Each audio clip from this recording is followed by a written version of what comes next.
नमस्कार, आप देख रहे हैं दूरदर्शन किसान कार्यक्रम गांव किसान में आप सभी का स्वागत है। मैं हूं मोनालिसा। इस कार्यक्रम में हम आपके लिए कृषि और पशुपालन से जुड़ी हुई कई तरह की जानकारियां अलग अलग सेगमेंट के माध्यम से लेकर आते हैं। आज इस कार्यक्रम में खेती किसानी में जहां हम जानेंगे केंद्रीय भंडारण निगम की नई पहल के बारे में, तो वहीं हमारा पशुधन में बात होगी मछली पालन की। साथ ही कामयाब किसान में मिलेंगे वाराणसी के एक सफल किसान प्रकाश सिंह रघुवंशी से। तो आइए शुरू करते हैं आज का ये कार्यक्रम।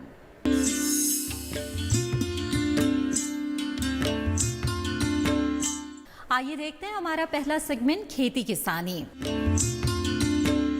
खेतों में जी तोड़ मेहनत करने के बाद मिलने वाली उपज को भंडारित करना किसानों के लिए एक बड़ी चुनौती है। ये समस्या तब और बड़ी हो जाती है जब किसान छोटी जोत का हो।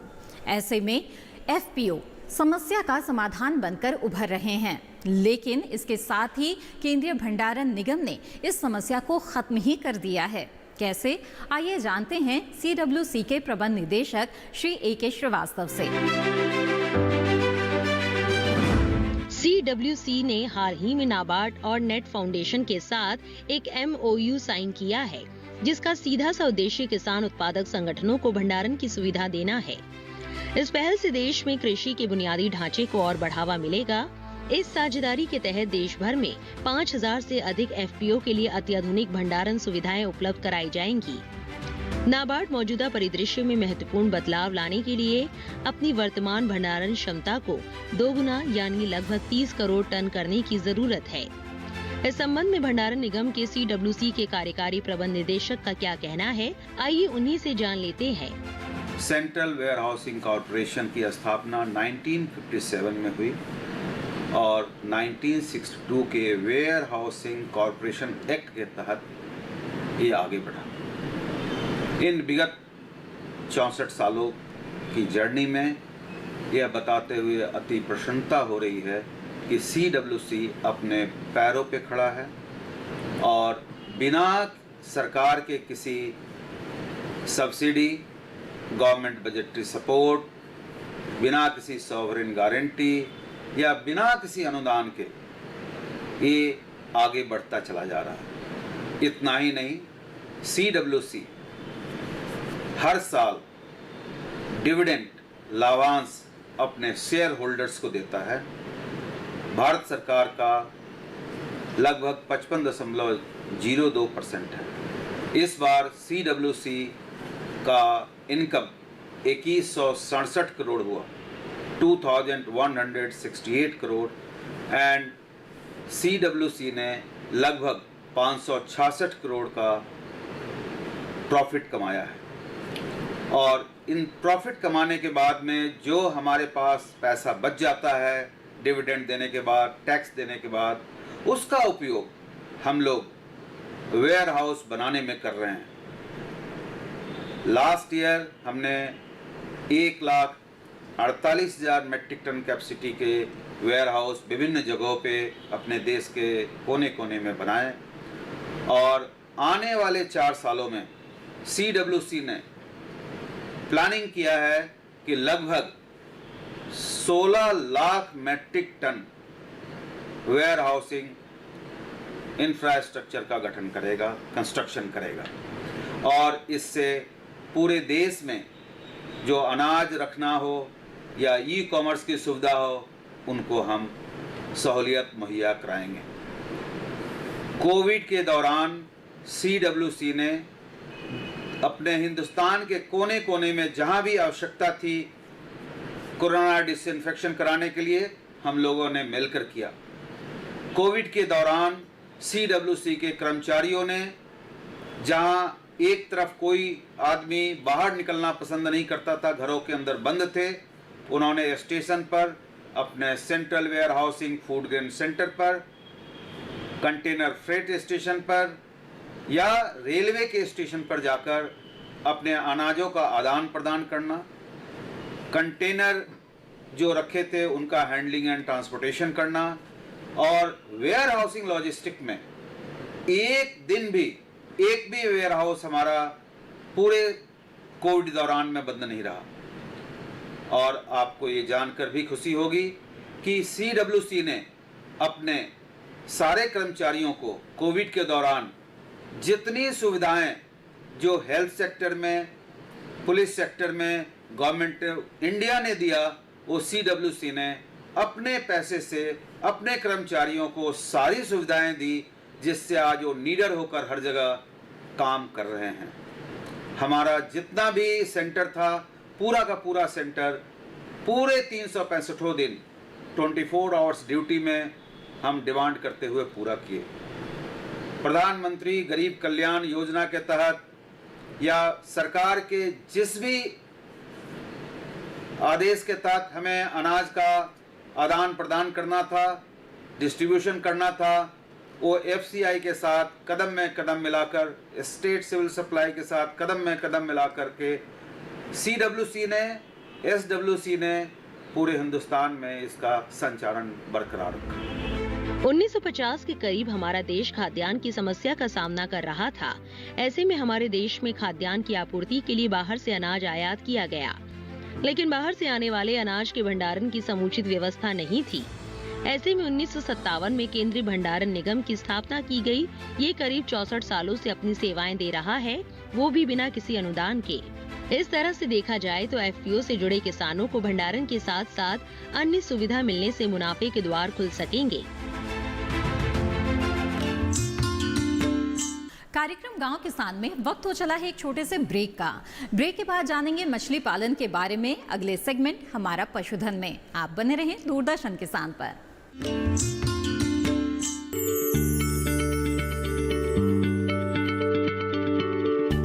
क्या आप किसी बीमारी से परेशान हैं? चाहते हैं डॉक्टर की सलाह? तो हम हैं आपके साथ। बताएंगे आपको जीने की राह। समस्याएं आपकी, समाधान देश के मशहूर विशेषज्ञों के। घर बैठे बात करें देश के जाने माने डॉक्टरों से।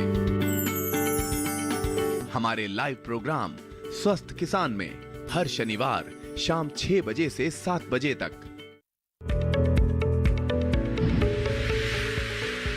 खुशहाल होंगे खेत, पशु रहेंगे स्वस्थ, सरकारी स्कीम का होगा लाभ, जब एक्सपर्ट्स का मिलेगा साथ, आपके सवाल विशेषज्ञों के जवाब, सिर्फ एक फोन कॉल की दूरी पर। देखिए किसानों का अपना प्रोग्राम हेलो किसान, सोमवार से शुक्रवार शाम 6 बजे से सिर्फ दूरदर्शन किसान पर। ब्रेक के बाद आप सभी का फिर से स्वागत है कार्यक्रम गांव किसान में। आइए देखते हैं हमारा अगला सेगमेंट हमारा पशुधन, जिसमें आज हम बात करने जा रहे हैं मछली पालन के बारे में। जी हाँ, मछली पालन वैसे तो बहुत ही पुराना व्यवसाय है, लेकिन नई तकनीकों ने इसे पहले की तुलना में और भी मुनाफे का बना दिया है। आइए जानते हैं कि आप छोटे स्तर पर मछली पालन कैसे कर सकते हैं।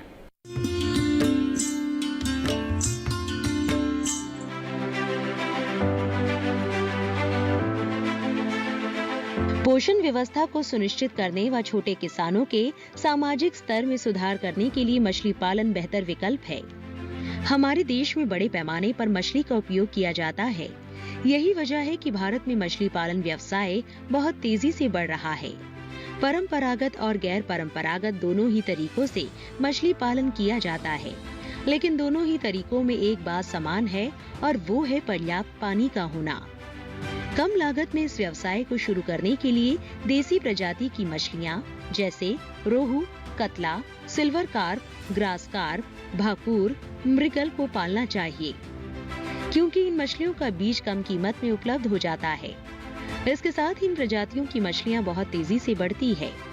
इनके भोजन के प्रबंध पर अधिक व्यय नहीं करना पड़ता है और ये बहुत आसानी से पाली जा सकती है। सरकार इस व्यवसाय को शुरू करने के लिए कुल लागत का 75% तक लोन मुहैया कराती है। मछली पालन का काम ठहरे हुए पानी और बहते हुए पानी दोनों तरह से किया जा सकता है। बहते हुए पानी में मछली पालन को रीसर्कुलर एक्वाकल्चर सिस्टम कहा जाता है, जिसे पहाड़ों पर किसी झरने के किनारे किया जाता है। हालांकि आधुनिक तकनीकों का सहारा लेकर अब इसे ठहरे हुए पानी में भी किया जा सकता है।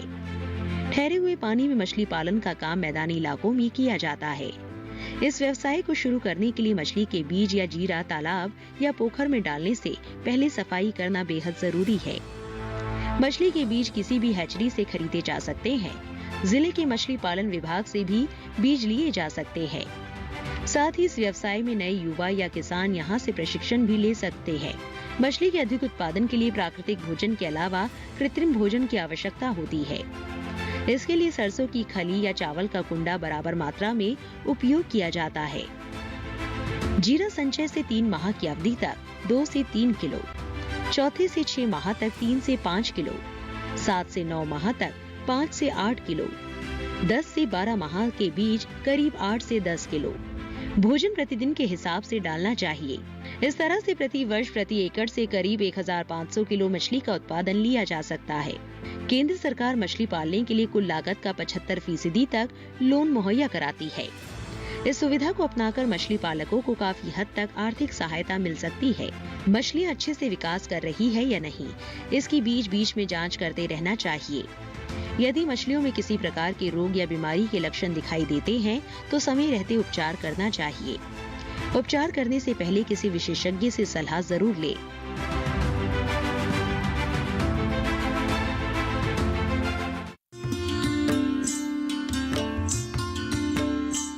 पशुओं से अधिक उत्पादन प्राप्त करने के लिए जरूरी होता है मौसम के अनुसार उचित पशु प्रबंधन। तो आइए देखते हैं क्या कहता है सितंबर माह का पशुपालक कैलेंडर। पशुपालक कैलेंडर। सितंबर माह में ध्यान देने योग्य बातें। सितंबर माह में पशुओं को दिन के समय धूप से बचाने की समुचित व्यवस्था करें। पशुओं को रात के समय ठंड से बचाने के लिए छप्पर इत्यादि के नीचे बांध कर रखें। चारागाह व बाड़े की साफ सफाई का विशेष ध्यान रखें। फर्श चूने के घोल का छिड़काव करें। बाड़े के आसपास गंदा पानी एवं गंदगी एकत्रित न होने दें। परजीवी नाशक दवा या घोल अवश्य पिलाएं। परजीवी नाशक दवा को हर बार बदल बदल कर उपयोग में लाएं। नजदीकी पशु चिकित्सालय में जाकर गोबर की जांच अवश्य कराएं। मेमनों को इंटेरोटॉक्सीमिया रोग का टीका लगवाएं। कोलिबेसिलोसिस, साल्मोनेलोसिस, कवक फफूंदी, गलघोटू एचएस और लंगड़ी बुखार यानी बीक्यू के टीके पशु में अवश्य लगवा लें। रोग होने पर पशु चिकित्सक से तुरंत संपर्क करें। कार्यक्रम गांव किसान में इसी के साथ वक्त हो चला है एक और छोटे से ब्रेक का। ब्रेक के बाद मिलेंगे एक सफल किसान से अगले सेगमेंट कामयाब किसान में। आप बने रहें दूरदर्शन किसान पर। जानेंगे क्या है किसानों का हाल। हम पहुंचेंगे आपके गांव। मिलेगा सरकारी योजनाओं का ज्ञान। जब लगेगी चौपाल, देखिए चौपाल चर्चा सोमवार से शुक्रवार सुबह 9 बजे सिर्फ दूरदर्शन किसान पर।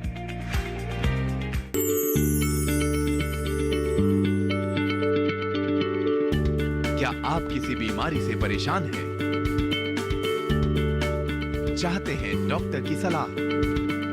तो हम हैं आपके साथ। बताएंगे आपको जीने की राह। समस्याएं आपकी, समाधान देश के मशहूर विशेषज्ञों के। घर बैठे बात करें देश के जाने माने डॉक्टरों से। हमारे लाइव प्रोग्राम स्वस्थ किसान में हर शनिवार शाम 6 बजे से 7 बजे तक। ब्रेक के बाद आप सभी का फिर से स्वागत है कार्यक्रम गांव किसान में। आइए देखते हैं हमारा अगला सेगमेंट कामयाब किसान। जैविक खेती तेरा तुझको अर्पण की तर्ज पर की जाने वाली खेती है। प्रकृति से मिलने वाली चीजों का प्राकृतिक तरीके से इस्तेमाल कर फसलें उगाई जाती हैं। आज के दौर में बहुत से किसान जैविक खेती कर रहे हैं, लेकिन बहुत ही कम ऐसे किसान हैं जो जैविक खेती के साथ साथ स्वदेशी बीजों की किस्मों को विकसित भी कर रहे हैं, जैसे कि उत्तर प्रदेश के वाराणसी में रहने वाले प्रकाश सिंह रघुवंशी। आइए मिलते हैं इनसे। उत्तर प्रदेश वाराणसी जिले के तड़िया गांव के रहने वाले 60 साल के प्रकाश सिंह रघुवंशी, जिन्हें लोग सिर्फ जैविक खेती के तौर पर नहीं जानते, बल्कि स्वदेशी बीजों की उन्नत किस्मों के उत्पादन के लिए भी इनकी अलग पहचान है। प्रकाश सिंह करीब 25 सालों से स्वदेशी किस्मों को विकसित कर रहे हैं। जिसमें गेहूं, धान, दलहन, सब्जियां भी शामिल है। साथ ही देश विदेश के किसानों को जैविक खेती का मंत्र तो देते ही है, साथ ही स्वदेशी बीजों को भी विकसित करना सिखा रहे हैं। इतना ही नहीं, प्रकाश सिंह इन बीजों को किसानों में मुफ्त देते हैं ताकि स्वदेशी किस्मों का ये सिलसिला बना रहे और बढ़ता रहे। प्रकाश सिंह ने अपने घर में इन बीजों का एक बैंक भी बनाया है। कैसे शुरू किया उन्होंने ये कारवां, सुनते हैं उन्हीं की जुबानी। छोटे से गांव में सामान्य किसान, मेरा बचपन में आँख खराब, कम पढ़ाई लिखाई होते हुए भी हम बीज विकसित कर लिए, जो कि बहुत यूनिवर्सिटी के वैज्ञानिक लोग वैरायटी बनाते हैं। तो जब हमको उत्पादन मिलने लगा तो मेरे मन में आया कि इस बीज को मैं गांव-गांव ले जाऊं। तो मैं 15 प्रांत का भ्रमण किया। करीब जो है, जब भी घर से निकलता था, घर में 100 ग्राम, 50 ग्राम, 200 ग्राम का पैकेट बना करके सीजन के हिसाब से 10,000, 20,000 पैकेट बना लिया और उसका नाम रख दिया बीज रथ। और उसे मैं गांव में गया, किसानों को कहा कि आप इसको लगाइए, लगाने का विधि भी बताया और बीज उत्पादन कैसे किया जाता है, कैसे प्योर लाइन का बीज बनाया जाता है, ये सब प्रशिक्षण देते हुए, बीज बांटते हुए मैं 15 प्रांत का अब तक जो है 10-12 साल में भ्रमण किया और किसानों को जागरूक किया। प्रकाश सिंह का ये हुनर उन्हें अपने पिता से मिला। वो बताते हैं कि साल 1995 में वो खेतों में लगी गेहूं की फसल को देख रहे थे। इसी खेत में एक पौधा बाकी पौधों से अलग था। उस पौधे का तना बाकी से कहीं ज्यादा मोटा था, जिसमें 10 से 12 बालियां लगी हुई थी। उन्होंने इस बात की जानकारी अपने पिता को दी। उनके पिता ने बताया कि इस पौधे की किस्म बाकी पौधों से अलग है। यही वो घटना थी जिसने प्रकाश सिंह को उनका रास्ता दिखाया और उन्होंने इस अलग पौधे के बीजों को संभाल कर रखा और उन बीजों को लगाकर बीजों की संख्या में इजाफा करते गए। वो बताते हैं कि इस तरह से उन्होंने साल 2000 तक गेहूं, धान, उड़द, मूंग की देसी किस्में जैविक तरीके से विकसित कर ली। प्रकाश सिंह ने इन विकसित किस्मों को नाम भी दिए। प्राकृतिक रूप से मिली इन किस्मों के नाम कुदरत से शुरू किए गए, क्योंकि ये कुदरत की ही देन थी जो प्रकाश सिंह ने संजोए और बढ़ाए। अब तक प्रकाश सिंह गेहूं की 80 प्रजातियां, धान की 15 से 20, सरसों की 3, अरहर की 4 से 5 प्रजातियां तैयार कर चुके हैं। इसके अलावा सब्जियों की पुरानी प्रजातियां जिनका उत्पादन अच्छा है, उन्हें संरक्षित कर विकसित कर रहे हैं। उनके नाम 6 फीट की लौकी का बीज तैयार करने का रिकॉर्ड भी दर्ज है। मैं धान की 15-20 प्रजातियां, गेहूं की 80 प्रजातियां, सरसों की 3 प्रजातियां, अरहर की 4-5 प्रजातियां, मूंग, मटर, चना और आपके सब्जी के पुरानी प्रजातियां जितनी भी प्रकार के हैं, जैसे पूसा इंस्टीट्यूट जो है, पूसा से जो वैरायटियां निकली हैं, या पंतनगर की वैरायटियां हैं, चंद्रशेखर कृषि विश्वविद्यालय की जो भी सब्जियों की पुरानी प्रजातियां हैं, जिसमें उत्पादन अच्छा है और बीमारी नहीं लगती है और जिसका बीज बार बार काम करता है, ऐसे बीजों को संग्रह करके मैं अपना एक स्वदेशी बीज बैंक बनाया हूँ। वो मंदिरों से निकलने वाले फूलों, पत्तों का इस्तेमाल जैविक खाद बनाने में करते हैं। वो किसानों से बीज संरक्षण करने के तरीके भी साझा करते हैं। इसके अलावा किसानों को बीज दान, महान दान के उद्देश्य से मुफ्त बीज दान करते हैं। उनका नारा है, अपनी खेती, अपना खाद, अपना बीज, अपना स्वाद। मैं 15 प्रांत का अब तक जो है 10-12 साल में भ्रमण किया और किसानों को जागरूक किया, ताकि घर घर उन्नत किस्म का बीज भंडार हो जाए। घर घर जो है अपने सूझबूझ से किसान जो है आत्मनिर्भर बने, स्वावलंबी बने। इसी मकसद से मैं ये बीज रथ बना करके भ्रमण करता हूँ। इस साल भी मैं लगभग 20 कुंटल धान 1 किलो 2 किलो का पैकेट बना करके बहुत दूर दूर तक जा करके किसानों को फ्री में दिया हूँ कि किसान भाई आप आत्मनिर्भर बनिए, खुद बीज बनाइए और खुद खाद बनाइए। अपनी खेती, अपनी खाद, अपना बीज, अपना स्वाद के स्लोगन को अपनाइए, आप आत्मनिर्भर बन जाएंगे। आपको घर बैठे स्वरोजगार मिल जाएगा। यही हमारा जो है एक उद्देश्य था, इसलिए बीज रथ बनाया, जिसे चरितार्थ करने में वो हर संभव प्रयास कर रहे हैं। खेती के क्षेत्र में उनके इस कार्य के लिए माननीय राष्ट्रपति द्वारा लाइफ टाइम अचीवमेंट अवार्ड से नवाजा गया है।